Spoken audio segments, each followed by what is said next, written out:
Moi, j'ai eu la chance d'avoir une personne qui m'a formé sur la prise de parole en public à un moment de ma carrière. C'est pas tant ce que j'ai appris de cette personne, mais plus la révélation que ça a été une fois qu'on maîtrise l'exercice, quel plaisir de voir comment les gens comprennent, retiennent les messages et reviennent vers toi pour aller plus loin dans tes projets et te soutiennent. Et finalement, une bonne communication, ça efface pas mal de difficultés et ça peut indirectement faire qu'on est un peu plus en avant que les autres. Ouais.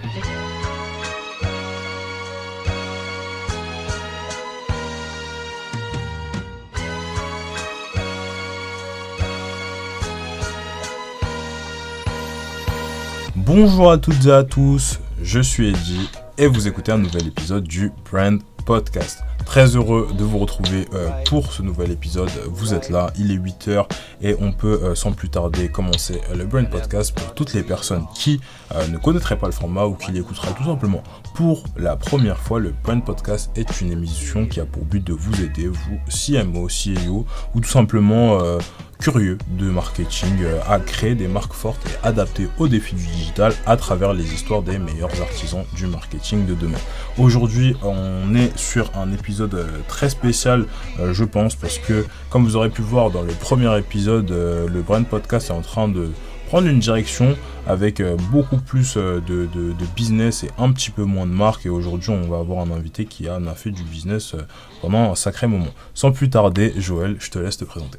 Bonjour à tous, donc moi je suis Joël Godel, je suis le Chief Revenue Officer d'Ivancy, plateforme de marketing d'influence. On va commencer par les études parce que c'est vrai que j'aime bien commencer dans un ordre un peu chronologique et puis ça aide à donner un peu de contexte sur les personnes. Tu es issu du fameux BBA de l'ESSEC et puis tu as enchaîné avec un MSc en communication et publication et publicité plutôt à Neoma.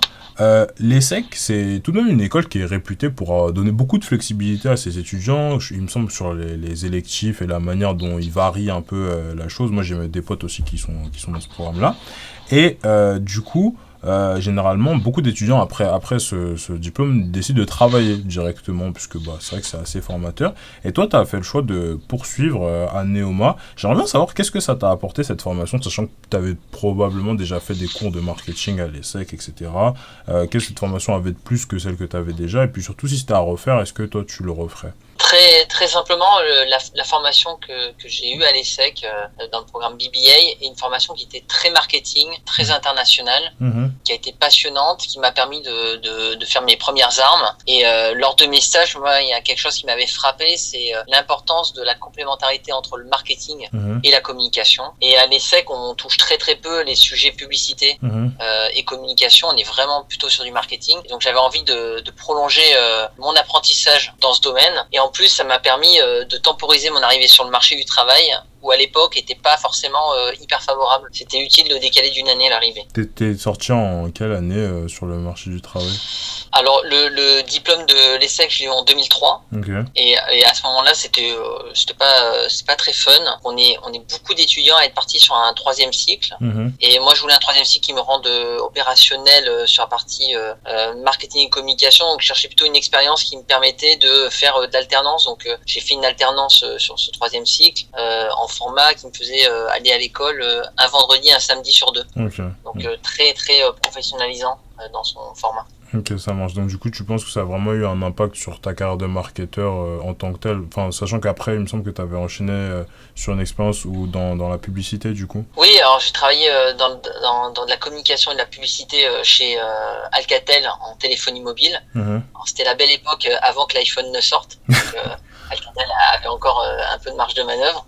Et c'est vrai que moi, ça m'a permis d'avoir cette opportunité. Et cette opportunité a permis de aussi donner de la saveur à mon profil côté B2C, ajouter ce volet B2C et puis faire un marqueur assez fort sur le côté technologique qui est quelque chose qui marque mon parcours depuis 17 ans. C'est super intéressant. Du coup, suite à ces formations, etc., donc toi, de ce que je vois, tu avais enchaîné à la base chez Rue du Commerce puis chez Alcatel et tu intègres suite à cette alternance chez Stepstone. Donc c'est un éditeur de solutions et services RH, si j'en crois leur LinkedIn, dans lequel tu resteras un peu plus de 2 ans en tant que responsable marketing et communication. Moi, il y a un truc qui m'interpelle quand je vois ça, c'est qu'en chiffres du commerce, c'est un peu plus de 200 employés. Alcatel, c'est un peu plus de 800 employés. Et maintenant, Stepstone, c'est un groupe de plus de 1000 employés. Avec toutes tes expériences professionnelles, puisque c'est vrai que tu avais quand même fait de l'alternance, tu avais une brand equity qui était assez forte, quand même, avec des noms comme l'ESSEC ou Neoma qui étaient sur ton CV. Tu aurais pu aller dans, par exemple, une plus petite structure et essayer d'aller chercher des postes de head of marketing, ce genre de choses. Pourquoi tu as fait le choix des grands groupes, et en termes de skills marketing, qu'est-ce que ça t'a appris sur ce genre de postes? En fait, je pense que l'expérience en grande entreprise, elle est nécessaire pour avoir une maturité sur comment fonctionnent les organisations. C'est-à-dire que quand tu travailles principalement en start-up, il manque un peu ce volet qui va te permettre de scaler avec l'entreprise. C'est-à-dire que ton entreprise va grossir, il va y avoir des niveaux hiérarchiques, tu vas pas comprendre comment ça fonctionne, tu vas avoir du mal à naviguer l'organisation, et puis finalement, ça va pas être très facile pour toi de te développer. Moi, j'ai fait le choix d'avoir des entreprises qui étaient plutôt grosses au début, pour découvrir le monde d'entreprise et aller voir quelque chose de plus formateur. Mais assez rapidement, en fait, le hasard a fait que l'expérience chez Stepstone, en fait, j'ai commencé dans une société qui a été rachetée par Stepstone. C'était une petite organisation d'une demi-douzaine de personnes, mais qui avait déjà grosse base client qui était déjà bien établie. Donc à l'époque, je cherchais pas du tout les startups, je cherchais les entreprises qui étaient bien établies sur un marché qui était plutôt avec une consonance technologique. Et le hasard a fait qu'on a été racheté par Stepstone, et c'est comme ça que je me suis retrouvé dans une structure un peu plus grosse. Chez Rue du Commerce, l'organisation était assez jeune à l'époque, mais elle était très mature dans sa façon de fonctionner. C'était l'un des premiers e-retailers en France, et l'un des premiers e-retailers à intégrer un service client, par exemple, au sein de ses équipes. Donc c'est vraiment des entreprises qui étaient assez novatrices ou assez en avance sur leur secteur à chaque fois. Ok. Et en termes, toi, plus de skills marketing, parce que c'est vrai que du coup, tu as parlé de l'ESSEC avec l'apport plus marketing, la Neoma avec plus l'apport sur la publicité, etc. C'était quoi pour toi les skills les plus importants pour performer sur ce type de poste? Je pense qu'il y a quelque chose qui est intéressant dans ces formations, c'est la capacité de toucher à plein de sujets différents. Quand j'ai commencé ma carrière, le digital était assez dans son embryonnaire, on va dire. Mais il y a une réalité qui est terrible, c'est qu'on fasse du offline ou du online, les basiques du marketing, comprendre sa cible, comprendre son marché, adapter son message, restent des choses totalement vraies. Moi, ce que je constate dans les gens avec qui je travaille ou les gens que je recrute aujourd'hui, c'est que souvent on oublie un peu les bases. Et je pense que ces écoles, elles m'ont permis d'avoir des bases solides, et puis m'ont permis aussi d'avoir un esprit de synthèse qui était essentiel pour faire passer mes idées, et puis pour gérer l'ensemble des projets que j'avais. Donc gestion de projet et esprit de synthèse sont deux compétences qui sont pas directement liées au marketing, mais qui font corps avec tout ce que le marketing a besoin. Ok, ça marche. J'aimerais bien qu'on parle d'un autre sujet, c'est la différenciation, parce que c'est quand même un des grands sujets du marketing. On en a parlé pendant beaucoup d'épisodes, que ce soit sur la saison 1 ou sur la saison 2 du podcast, mais c'est aussi finalement un des plus compliqués. Par exemple, dans ma promotion là en master à l'EM Normandie, beaucoup se disent que le marketing c'est saturé, que comme les barrières à l'entrée elles sont parfois faibles, donc voilà, aujourd'hui le marketing c'est plus quelque chose de réservé aux grandes écoles, on peut aussi faire des formations, des certifications, ce genre de trucs. La compétition elle est assez rude pour obtenir les expériences qu'on souhaite, les stages qu'il faut, etc. Cependant, quand toi t'intègres Ubisoft, en 5 ans, tu passeras par 4 postes différents. Et du coup, moi, j'aimerais bien savoir comment tu fais à cette époque-là pour te démarquer des autres collaborateurs qui sont probablement des gens très talentueux aussi, travailleurs, et pour obtenir ce type de promotion ou tout simplement se faire remarquer par le management. Un truc qui est intéressant chez Ubisoft, quand j'ai rejoint le groupe Ubisoft, je suis arrivé à une période où l'entreprise recrutait énormément de marketeurs issus de différents horizons. Donc on se retrouvait avec des gens effectivement super talentueux, avec des très beaux bagages, qui venaient de grands groupes de médias, qui avaient fait des grosses entreprises. Certaines personnes avaient fait des cabinets de conseil, des gens qui avaient des têtes bien faites. Qu'est-ce qui a fait que j'ai pu progresser? J'ai pas eu peur de prendre des risques, donc je suis allé partir travailler à l'étranger. Je me suis mis sur des projets qui étaient pas simples, Je suis un bon communicant en interne, c'est-à-dire que je fais vraiment circuler l'information et je suis toujours ambassadeur du travail que je fais. Donc je fais beaucoup de communication sur ce qu'on met en place, pas juste moi à titre personnel ou l'équipe marketing, mais aussi les gens que je représente, parce qu'un marketeur finalement il représente un produit, marque, et donc c'est l'ensemble de ce qui est fait sur ce produit et cette marque que le marketeur va représenter. Donc pouvoir parler des innovations, des pistes de recherche, des évolutions qu'on a pu apporter au produit ou au service, typiquement ça c'est un travail de marketing, on va dire produit, mais c'est quelque chose aussi, un travail de communication en interne et qui est pas toujours bien fait. Le fait d'être vu comme ça et d'être capable aussi de comprendre les différents métiers d'une organisation, moi j'ai toujours passé beaucoup de temps avec les autres équipes pour comprendre comment ils fonctionnaient, pour pouvoir mieux bénéficier de leurs ressources. Je prends un exemple tout bête dans le jeu vidéo. Très souvent, vous allez avoir besoin de graphistes, vous allez avoir besoin de développeurs pour mettre en place des bouts de code. Vous avez besoin de vous mettre d'accord avec le directeur du projet pour qu'il alloue des ressources à des moments précis pour des deals, par exemple, commerciaux. Et ça demande de créer du relationnel, de se rendre des services, de venir apporter aussi un appui à des moments qui sortent de ton périmètre simple du marketing.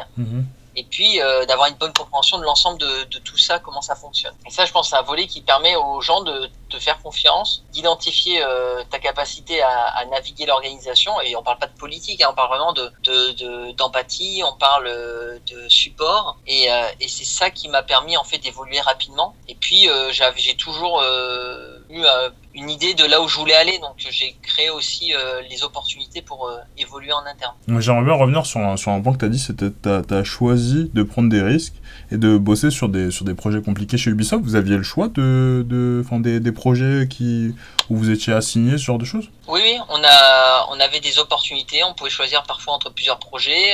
Quand moi j'ai été recruté, j'ai fait le choix de partir à l'étranger, ce qui n'était pas le cas de tous les personnes qui étaient recrutées. Moi je suis parti travailler dans un studio en Angleterre, dans le nord de l'Angleterre, avec une équipe qui était hyper établie, donc des vétérans, on appelle ça des vétérans de l'industrie, donc des gens qui avaient 20 ans de carrière dans le jeu vidéo. Je vous avoue que quand t'es français, alors même si j'ai la chance d'avoir une maman qui est anglaise, quand t'es français et que t'arrives du siège dans un studio où il y a que des vétérans et toi tu viens pas du secteur, il faut se faire respecter, quoi. Il y a du travail et donc ça c'est un truc que j'adore, quoi.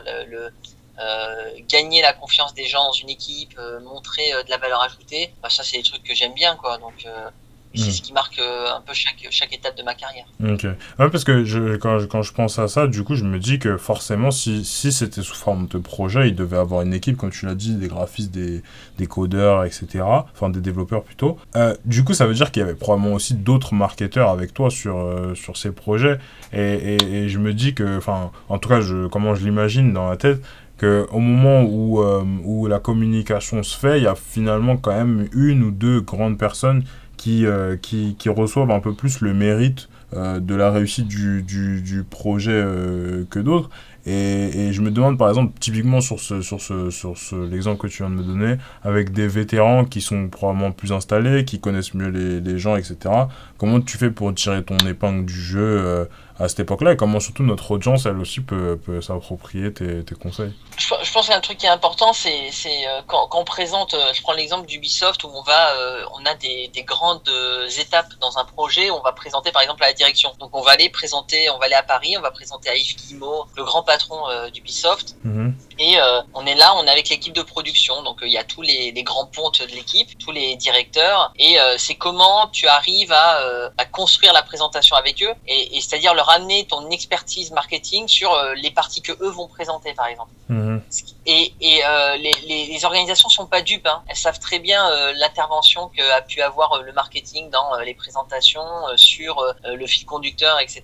Et je pense que l'une des compétences importantes qu'on doit avoir, c'est d'être bon en présentation, synthétique dans nos idées, mais aussi bon à l'oral, quoi. Et l'aisance en présentation, ça fait quand même une sacrée différence. Après, en Europe, on n'est pas aidé parce que dans la culture sudiste qu'on peut avoir en France, qu'on a dans d'autres pays d'Europe, ne nous met pas forcément très souvent en avant. On n'est pas forcément très expérimenté sur présenter en public. Alors même si en école de commerce, il y a plein d'opportunités de le faire, on est souvent un petit peu léger là-dessus. Et il faut se mettre un peu en danger. Et moi, j'ai eu de la chance d'avoir une personne qui m'a formé sur la prise de parole en public à un moment de ma carrière, et qui c'est pas tant ce que j'ai appris de cette personne, mais plus la révélation que ça a été une fois qu'on maîtrise l'exercice, quel plaisir de voir comment les gens comprennent, retiennent les messages et reviennent vers toi pour aller plus loin dans tes projets et te soutiennent. Et finalement, une bonne communication, ça efface pas mal de difficultés et ça peut indirectement faire qu'on est un peu plus en avant que les autres. Ouais. Ok. C'était un coach, un manager, la personne qui t'a formé? En l'occurrence, c'était un formateur extérieur qui avait formé un ensemble de personnes. C'est une formation collective moi, ce que j'ai appris là-dedans, c'est principalement les exercices pour se préparer physiquement, parce que ça se prépare physiquement, une présentation. Les petites astuces sur comment interagir avec le public, comment construire son discours, le fait qu'il faut travailler, quoi. C'est juste, on voit les one-man shows des comiques, ils ont l'air très à l'aise, ils répètent, il faut répéter. Et répéter, maîtriser son sujet, donc faire ses devoirs, c'est pas juste apprendre du texte par cœur, il faut maîtriser de quoi on parle. Et ça, ça a été des choses que j'ai appris et qu'aujourd'hui, en tant que manager, je communique à l'ensemble de mes équipes, mais aussi des autres managers de la boîte.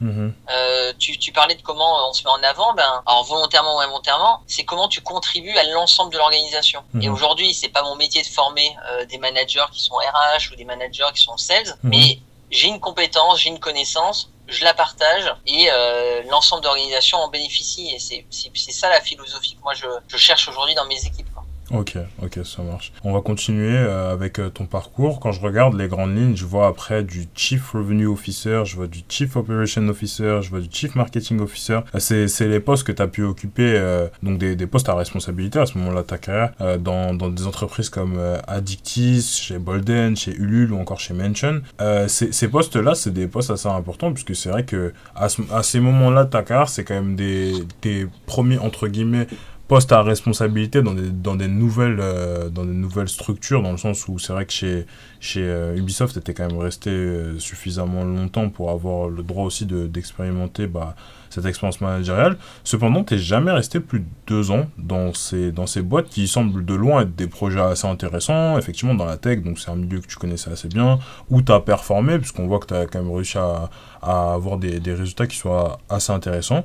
Selon toi, qu'est-ce qui a manqué pour te faire rester? Et puis, plus généralement par rapport à notre audience, parce que je suppose que ça doit être aussi des apprentis marketeurs qui nous écoutent, quel conseil t'auras à donner à notre audience sur quel est le bon moment pour choisir d'arrêter de travailler sur un projet? Il y a un truc qui est terriblement vrai, c'est oui, j'ai changé beaucoup d'entreprises, mais j'ai toujours changé à des moments de l'histoire de ces entreprises, à des moments clés. Un moment clé dans une entreprise, c'est une levée de fonds, un rachat, une revente, un nouveau directeur, une nouvelle stratégie. Et quand on est directeur marketing, quand on est CMO, on est ultra exposé à ces sujets. C'est-à-dire que la moindre variation dans la stratégie ou dans l'organisation impacte énormément nos plans. Et si tu es un bon marketeur, tu sais que tu as ton travail au quotidien, tu as tes campagnes à sortir, mais tout ça se planifie. Et donc, les plans que tu fais et l'anticipation que tu as fait par rapport à d'autres métiers où tu as moins d'anticipation. Un commercial n'a pas besoin d'anticiper. Un customer success n'a pas besoin d'anticiper. Un marketing, il doit anticiper parce que le temps qu'il prépare sa campagne, qu'il la lance, qu'il fasse ses analyses, qu'il mette tout ça en œuvre, ça prend du temps, ça demande de commencer tôt et donc tous ces changements sont encore plus impactants pour lui. Qu'est-ce qui a fait que j'ai changé de boîte? C'est ces pivots. Le moment où je sentais que je n'avais plus de valeur ajoutée dans l'entreprise ou que je n'étais plus à ma place. Plus à ma place parce que j'apprenais plus. Pour moi, là, c'est la première règle, c'est on ne reste pas dans une entreprise si on n'a plus rien à apprendre. Et je vous rassure, ça fait plus de 17 ans que je bosse, j'apprends encore tous les jours de mes équipes, de gens qui ont 10 ans de moins d'expérience que moi en marketing, mais pourtant sont plus experts de certaines thématiques ou ont une façon de raisonner qui m'amène de nouveaux éclairages. Donc ne plus apprendre. Et après, c'est ne plus adhérer au projet. Je prends un exemple de Bolden. Bolden, c'est une entreprise que j'aime beaucoup, que j'ai aidé à fonder. Donc, je suis pas fondateur, mais je suis arrivé vraiment aux prémices pré-lancement de l'entreprise. Et j'en suis parti le moment où l'entreprise a décidé de changer son business model. Et c'était pas le projet pour lequel j'avais rejoint cette entreprise. J'avais rejoint une entreprise pour travailler dans une fintech orientée B2C. Et c'est devenu une fintech qui a pivoté vers le B2B. Et bien à ce moment-là, il y avait 2 constats. Il y a un, moi, ça m'intéresse plus en tant que projet. Et 2, si je veux que l'entreprise puisse performer par la suite, est-ce que je suis la personne qui va l'amener à la prochaine étape? Non, c'était plus moi. Et le fait de travailler en start-up, ça m'a appris quelque chose aussi là-dessus, c'est que à un moment, on peut être la meilleure personne du monde, on peut être très très fort dans son métier. On n'est plus forcément la personne adaptée au stade de développement de l'entreprise. Et c'est un truc que je vis moi en tant que salarié, mais que je vis aussi en tant que manager, où par moment, je vais me dire, tiens, cette personne de mon équipe, c'est plus la bonne personne pour nous amener à l'étape suivante. Et donc là, je peux soit la former et l'amener à la faire progresser parce qu'il y a le potentiel, soit lui dire, honnêtement, t'as fait ton temps chez nous, il faut que tu cherches ailleurs et moi je vais t'aider à trouver ailleurs, mais c'est plus le moment pour toi. Moi, j'ai eu la chance dans mon expérience d'avoir un manager un jour qui est venu vers moi, qui m'a dit, Joël, franchement, avec nous, t'apprendras plus. T'iras pas plus loin. T'es plus la bonne personne pour l'étape où on en est. Et pas forcément par rapport à ma compétence, mais par rapport, voilà, il y a plus le fit. Et il m'a poussé dehors, gentiment. Et c'est comme ça que je suis parti chez Ubisoft. Et finalement, je me dis, c'est le meilleur service qu'il m'a rendu et c'est quelqu'un avec qui qui est aujourd'hui que je considère comme un mentor, avec qui je garde régulièrement contact. Donc il a fait vraiment en étant bienveillant vis-à-vis de moi.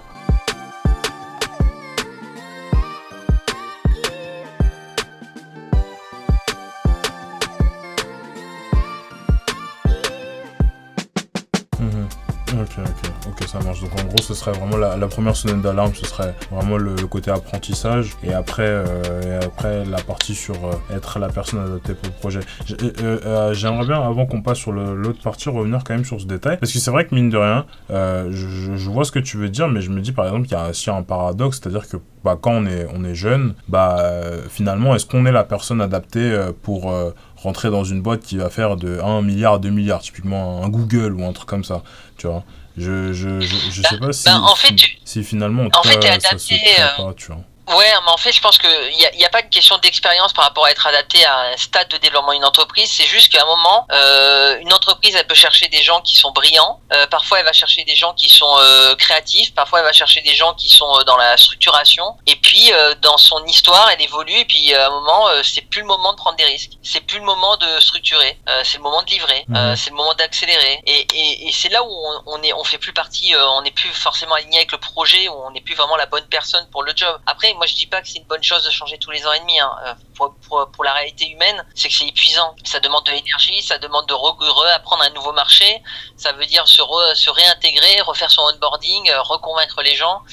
Donc c'est hyper prenant. Après, moi j'ai des gens avec qui je travaille qui sont dans l'entreprise où je suis depuis plus de 3 ans, qui ont évolué 4 fois de rôle. C'est si vous progressez pas, et progresser, ça veut dire changer de rôle, ça veut dire changer de périmètre, ça veut dire faire des moves latéraux, ça veut dire apprendre. Si on progresse plus, il faut pas rester. Mais il y a toujours du potentiel de progression. Après, est-ce que c'est un fit avec le plan de carrière que tu as dans ta tête ou les envies que tu as du moment?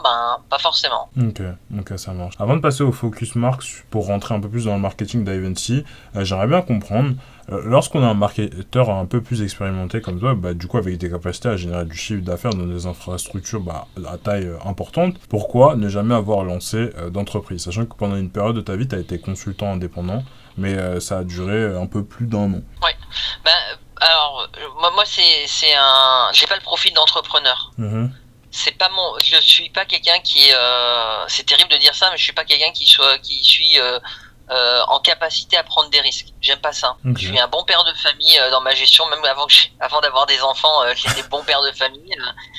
Voilà, c'est pas dans mon caractère. Moi, je suis un très bon bras droit. Je suis quelqu'un qui peut aider à quelqu'un à structurer sa vision, sa pensée et à la délivrer. Je suis pas quelqu'un qui va amener une idée comme ça et qui va être capable de se dire c'est la bonne idée, allez on y va. Je peux pas le faire aujourd'hui, je l'aurais pas fait il y a 15 ans non plus. C'est juste pas dans mon identité de personne. J'ai aimé faire du conseil mais je me suis retrouvé à devoir faire du conseil pour pas par choix, par nécessité, parce que l'entreprise dans laquelle j'étais a fait faillite. Tout simplement, ça arrive quand on est dans les startups. Et l'activité s'est arrêtée, l'activité que je portais s'est arrêtée. Et donc, je me suis retrouvé en chômage et à chercher des missions à faire.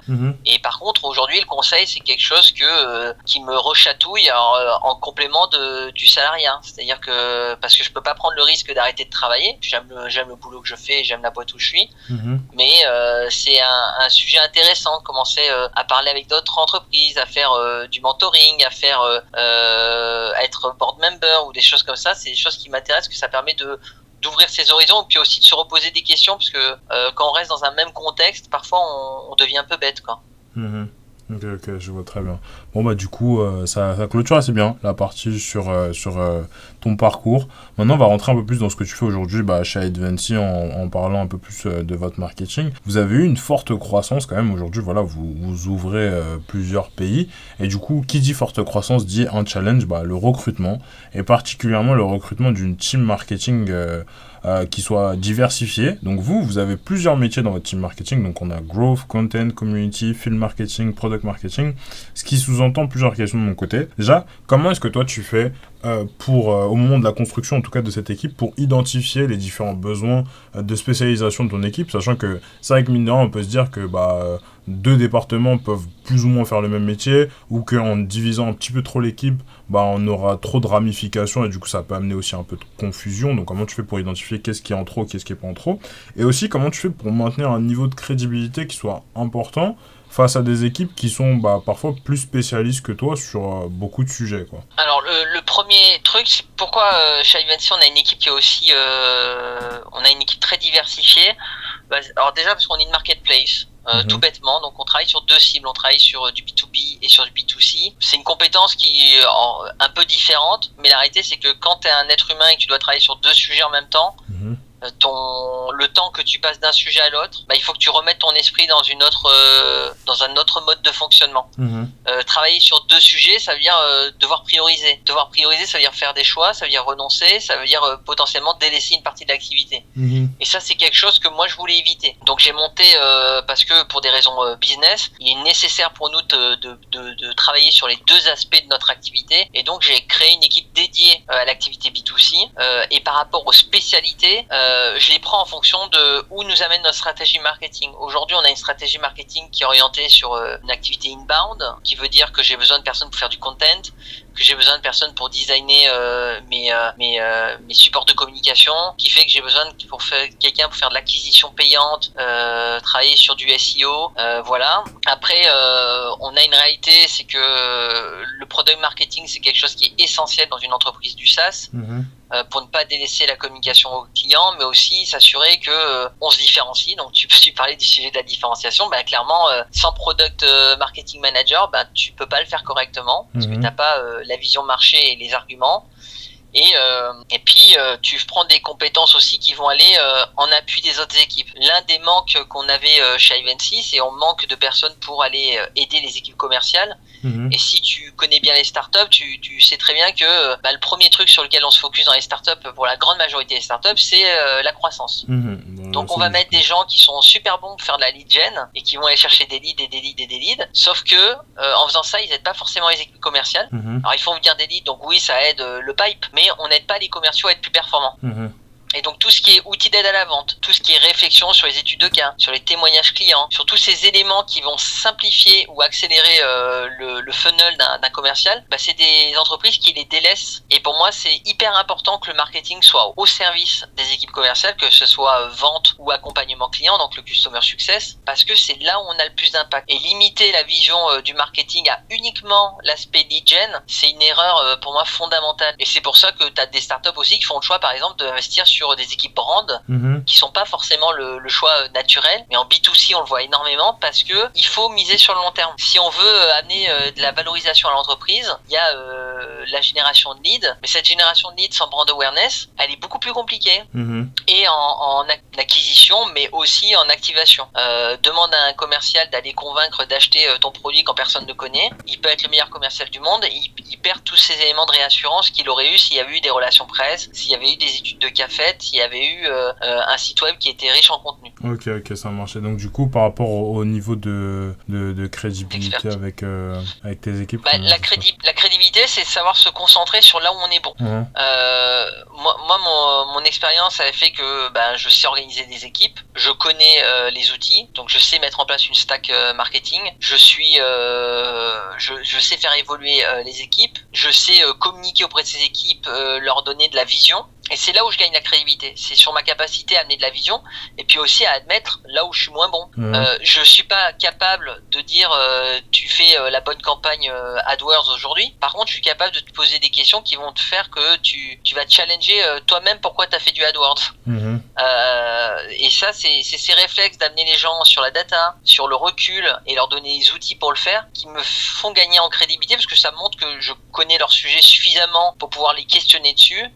Et par contre, je sais aussi m'arrêter à là, ça va au-delà de mes compétences. Et donc moi, mon job aussi, c'est de dire aux équipes, c'est à vous de me proposer ce qui est le plus performant et pertinent dans votre domaine d'expertise. Quand je parle réseaux sociaux, tu t'imagines bien que je fasse pas mes journées sur TikTok et sur Instagram. C'est vrai.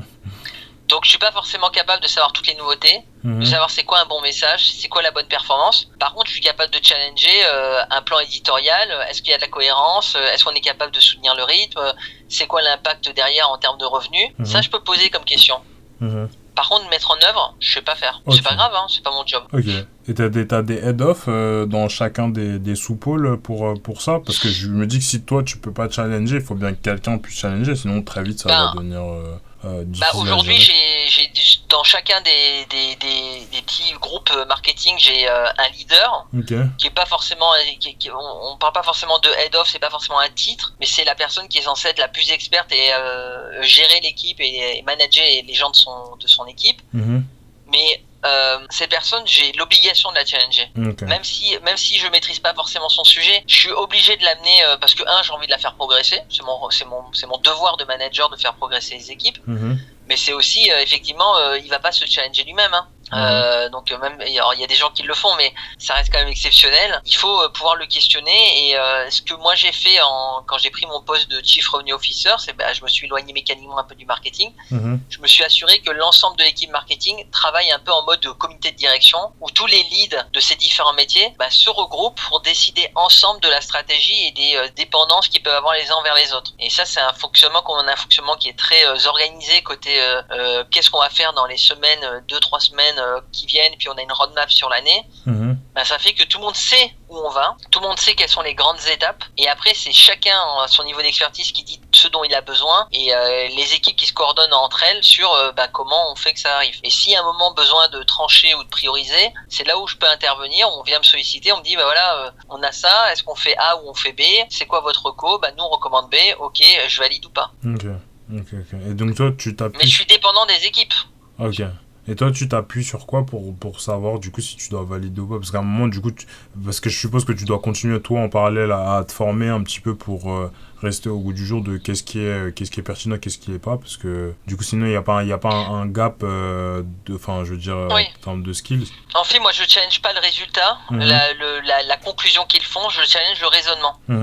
C'est-à-dire, je leur demande, ok, tu me dis, il faut faire B. Qu'est-ce qui t'a amené à cette décision? Quelles sont les étapes qui t'amènent à cette décision pour que moi, je peux challenger ça. Par contre, si je me limite à la résultante, oui, je suis pas forcément en mesure, à moins que j'ai un moment, un éclair d'information que les personnes n'ont pas, etc. Mais souvent, on va demander aux équipes de prendre des décisions ou de faire des recommandations, et ils n'ont pas toujours 100% des contraintes. Ils n'ont pas forcément l'historique de la boîte. Donc quelqu'un va dire, tiens, j'aimerais bien mettre ça en œuvre. Oui, mais malheureusement, on n'est pas en capacité de le faire aujourd'hui pour telle et telle raison. Et donc ça, moi je suis là aussi pour faire le reality check. Mais jamais je suis en mesure de challenger la résultante à 100%. Donc c'est pour ça que moi je m'attaque plutôt au raisonnement, c'est plus là où j'amène ma valeur. Ok, ça marche. Pourquoi aujourd'hui vous n'avez pas d'équipe brand d'ailleurs sur ce sujet? Parce que vous avez une équipe plus ou moins pour tout. Vous auriez pu en avoir une sur la marque. L'idée, c'est que l'équipe qui travaille sur la partie content et qui fait les relations presse se déploie sur la partie brand. Voilà. Donc l'idée, c'est que la marque soit portée par ces gens-là, parce que c'est eux qui ont la connaissance du secteur la plus établie, parce que comme ils font énormément de veille pour écrire des articles, mais ils comprennent très bien le secteur, ils comprennent très bien les messages. Ils sont aussi des gens qui ont une expertise de rédaction, donc qui connaissent toute la ligne éditoriale qu'on peut avoir dans l'entreprise. Ils ont les ressources graphiques pour déployer une charte graphique par exemple ou des éléments visuels. Donc à partir de tout ça et plus des relations presse qui sont quand même grosse mise en avant de la marque avant tout, ça fait du sens de le mettre dans cette équipe aujourd'hui. Est-ce que je vais recruter quelqu'un spécifiquement dessus aujourd'hui? Non, c'est pas encore un enjeu pour moi qui est assez fort.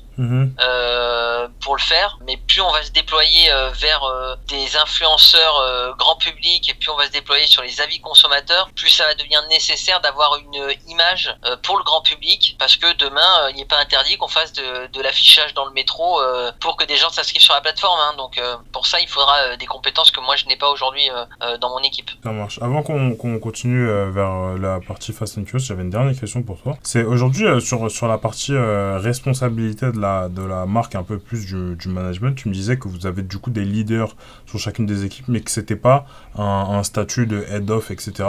Comment est-ce que c'est quelque chose de sous-entendu dans l'équipe que par exemple Benoît est le leader de l'équipe Growth, ou c'est quelque chose que toute l'équipe sait, et comment vous arrivez à gérer le fait que forcément il y a 6 personnes dans l'équipe, tout le monde ne peut pas être leader, il y a aussi une histoire d'ego, tout le monde est bien compétent sur la chose, comment ça se passe cette partie? C'est établi soit par la seniorité, mais dans tous les cas par le management. Donc c'est la personne qui est invitée à certaines réunions où on a des réflexions plus stratégiques.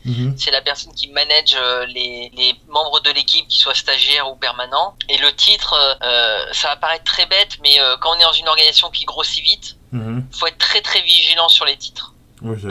Pour un truc tout bête, si demain je nomme quelqu'un aide de mon équipe, ça veut dire qu'il a le grade le plus élevé dans son domaine.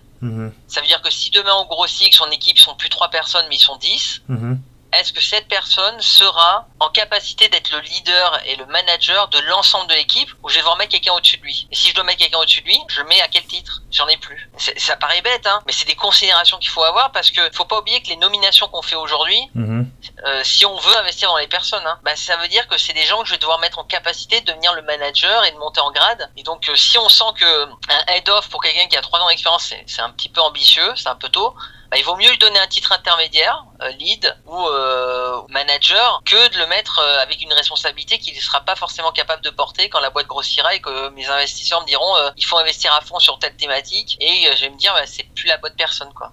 Okay. Et c'est assez frustrant d'avoir quelqu'un qu'on te rajoute au-dessus de toi en niveau hiérarchique quand tu penses que c'est toi qui étais le patron. Donc c'est un point de vigilance, quoi. Ok, ça marche. Bon sans plus tarder, on va partir dans la partie Fast and Curious version brand. Donc Fast and Curious, le concept de Combini, et version brand, le concept du brand podcast. T'as 2 propositions, tu choisis entre l'une et l'autre le plus rapidement possible. Joël, est-ce que t'es prêt? Ok, je suis prêt. Si Ivancy était un influenceur, ça serait plus Cristiano Ronaldo ou The Rock? The Rock. Si on devait changer l'abeille du logo Ivancy par une guêpe, tu serais pour ou contre? Contre.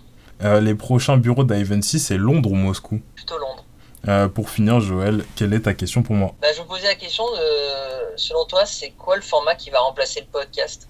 Le format qui va remplacer le podcast, c'est dur celle-là, parce que le podcast lui-même n'est pas déjà très installé en tant que tel. Bon, aujourd'hui, on voit des mouvements, je dirais, avec la réalité augmentée, avec tout ce qui va être Snapchat qui met des filtres, et Instagram qui suit le truc, et un peu tout le monde qui suit le truc.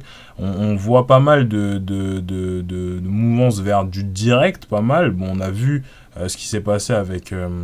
comment ça s'appelle l'appli de podcast Clubhouse, voilà. Et après, ça s'est effondré. Donc, bon, je me dis que, pour moi, l'audio, c'est sûr, c'est le futur, parce que à un moment donné, des gens veulent consommer rapidement du contenu, et l'audio, c'est le truc que tu peux consommer en faisant autre chose en parallèle, etc.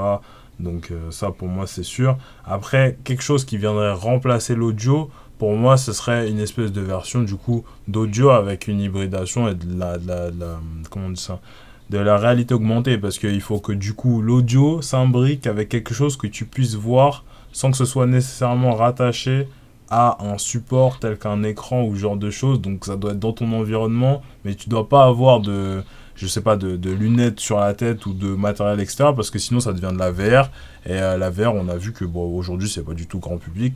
Donc ce serait difficile d'imaginer un tel contenu grand public, sachant que ça a quand même des technologies qui sont assez pointues et du coup qui demandent assez d'argent à développer. Donc grand public, on l'espère un jour, hein. Si Mark Zuckerberg écoute cet épisode, il peut faire quelque chose. J'ai inventé le concept, voilà, je tiens à le dire. Donc du coup voilà, mais du coup pour moi aujourd'hui, l'audio, ça reste quand même déjà pas assez grand public pour se projeter sur un futur un peu plus loin. Si on devait, je dirais, avoir un format qui aiderait l'audio à se diffuser un peu plus, ce serait un peu reprendre le concept de Clubhouse, mais ajouter des timestamps déjà, parce que c'est vrai que Clubhouse, on n'avait pas la possibilité de savoir à quel moment est-ce qu'on était dans la piste audio, et le simple fait de ne pas pouvoir revenir en arrière, bah ça fait que le contenu n'est pas vraiment asynchrone et ça diminue probablement son taux de pénétration.